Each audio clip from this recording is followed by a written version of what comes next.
अस्सलाम वालेकुम। उम्मीद है आप खैरियत से होंगे।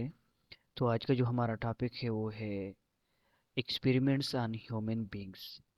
इससे पहले की वीडियो में हमने बात की थी कि प्रॉब्लम नंबर 2 के बारे में बात की थी कि किस तरह प्लाज्मोडियम ट्रांसमिट होता है ह्यूमन बींग्स में। तो अगर आपको उसके बारे में जानना हो तो आप मेरे चैनल पे जाके उसको आसानी से देख सकते हो, और साथ में चैनल को भी सब्सक्राइब कर लीजिए ताकि मेरे नए वीडियोज़ आपको आसानी से मिलते रहे। तो आइए टॉपिक की तरफ आते हैं। आज का एक मुख्तसर सा टॉपिक है, वो है एक्सपेरिमेंट्स ऑन ह्यूमन बींग्स। इसका मतलब क्या है, इसको पहले जानते हैं। इसका मतलब असल में यह है कि ह्यूमन बींग्स पर एक्सपेरिमेंट्स, तो पहले इससे पहले के जो ऑब्जर्वेशन एक्सपेरिमेंट्स किए गए वो किस पर किए गए। इससे पहले के एक्सपेरिमेंट जो किए गए, ये जो प्रूफ करना था कि किस तरह के आया ये जो प्लाज्मोडियम ट्रांसमिट होता है, ये किस तरह ट्रांसमिट होता है इंसानों के अंदर। ये तो दूसरे एक्सपेरिमेंट्स के ज़रिए प्रूव किया गया कि ये कौन करता है, ये ट्रांसमिशन, प्लाज्मोडियम की ट्रांसमिशन जो करता है ये असल में मस्कीटोस करता है। मस्कीटोस करते हैं, तो मतलब मस्कीटो रिस्पांसिबल होते हैं प्लाज्मोडियम की ट्रांसमिशन के लिए इन ह्यूमन बींग्स। लेकिन वो जो एक्सपेरिमेंट्स किए गए वो असल में स्पेरोस पर किए गए। वो असल में स्पेरोस पर किए गए। तो असल में जो मसला था वो तो इंसानों को था, ह्यूमन बींग्स को था।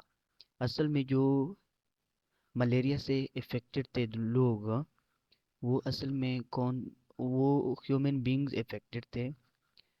तो लोगों साइंटिस्ट को ये प्रूफ करना था, तो ये तो प्रूफ नहीं था कि ये ह्यूमन बींग्स में जो ट्रांसमिशन होती है प्लाज्मोडियम की ये मस्कीटो करता है। ये एक्सपेरिमेंटली प्रूफ नहीं था, ये एक्सपेरिमेंटली प्रूव नहीं था।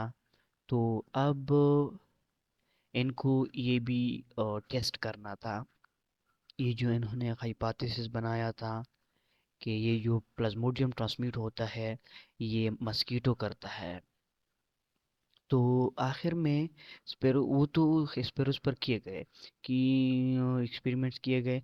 उसके बाद आखिर में क्या करना था, ह्यूमन बींग्स पर करने थे कि आया ये ह्यूमन बींग्स में भी ये ट्रांसफ़र करता है, ये ट्रांसमिट करता है प्लाज्मोडियम को या नहीं, ये पता नहीं था।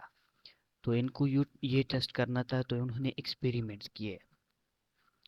तो 1898 में इटालियन बायोलॉजिस्ट थे, उन्होंने एक्सपेरिमेंट्स किए। किस तरह के एक्सपेरिमेंट किए, एक्सपेरिमेंट इस तरह किए कि पहले इनोफिलिस मस्कीटो को लिया और उसको मलेरियल पेशेंट को बाइट करने के लिए, मलेरियल पेशेंट को काटने के लिए अलाउ किया। तो उस मस्कीटो ने क्या किया, मलेरियल पेशेंट को बाइट किया, काटा। मलेरियल पेशेंट मतलब उस पेशेंट में, उस पर्सन में क्या था, ऑलरेडी पहले से प्लाज्मोडियम मौजूद था, प्रेजेंट था। तो उस मस्कीटो ने काटा, तो फिर ये क्या हुआ, इन्फेक्टेड मस्कीटो बन गया। मतलब ये है कि उसके अंदर किया गया, प्लाज्मोडियम ट्रांसमिट हुआ। तो उसके बाद क्या हुआ, उस उन्होंने वो जो इन्फेक्टेड मस्कीटो था जिसके अंदर, जिसने मलेरियल पेशेंट को काटा था उसके अंदर तो प्लाज्मोडियम गया था।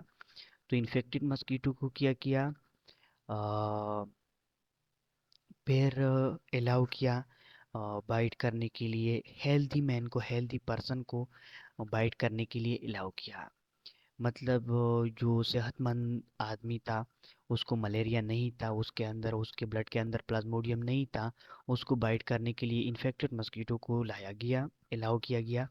तो फिर उसने उस इन्फेक्टेड मस्कीटो ने हेल्दी मैन को काटा, और उसके बाद हेल्दी मैन को किया हुआ, मलेरिया लग गया, उसके अंदर किया हुआ प्लाज्मोडियम गया। तो जब उन उसको मलेरिया लगा तो लोगों को ये मालूम हुआ कि ये तो मस्कीटो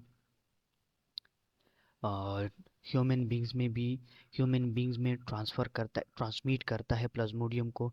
ये इन्होंने एक्सपेरिमेंटली प्रूव किया कि ये ये मस्कीटो ही प्लाज्मोडियम को ट्रांसमिट करता है। तो इसी तरह उन्होंने ये कंफर्म किया इन एक्सपेरिमेंट्स के ज़रिए कि ये जो मस्कीटो ये जो ट्रांसमिट प्लाज्मोडियम की ट्रांसमिशन होती है ह्यूमन बींग्स में, ये असल में मस्कीटोस ही करते हैं।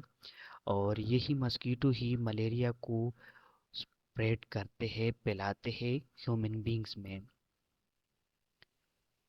तो ये था आज का हमारा टॉपिक। उम्मीद है आपको अच्छी तरह समझ में आया होगा। अगर फिर भी कोई क्वेश्चन हो तो कमेंट्स में आप पूछ सकते हैं।